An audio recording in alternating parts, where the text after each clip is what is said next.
इधर लेके हाँ, ये देखें जी अरकम साहब बर्फ़ में घूम रहे हैं जनाब। कैसा फील कर रहे हैं अरकम साहब आप बहुत बर्फ़ में? इंजॉय कर रहा हूँ अल्हम्दुलिल्लाह। अच्छा, तो मज़ा आ रहा है आपको, है ना? मज़ा आ रहा है, खूबसूरती है हाँ। यहाँ पे, अल्लाह की बड़ी नेमतें हैं। ये अच्छा, पाँव वाली जगह पे रखेंगे आप। आखिर दूसरा आ गया कि मैं और फिर आपको मैं ये मंजर कशी करवाता हूँ ज़रा इस जगह की।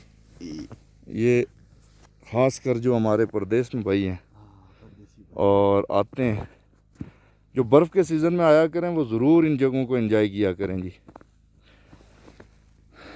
अल्लाह रब्बुल इज़्ज़त ने दुनिया के ऊपर हमारे लिए हसीन और जमील मनाज़िर को।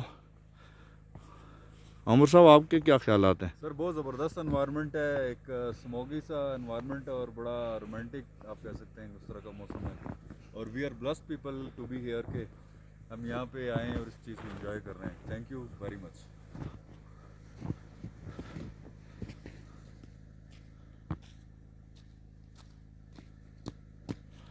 ये ज़रूर याद रखिएगा कि गाड़ी 4x4 भी अगर लाते हैं तो चैन आपके साथ होना चाहिए। जीप वगैरह तो आ सकती हैं जिनमें टायर लगे हों, स्नो टायर। अदरवाइज़ आप कार लेके आएँ तो अपने साथ चैन लाएं।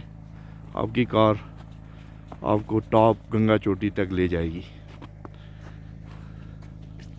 गंगा चोटी के दामन तक। Thank you very much. अल्लाह हाफिज़।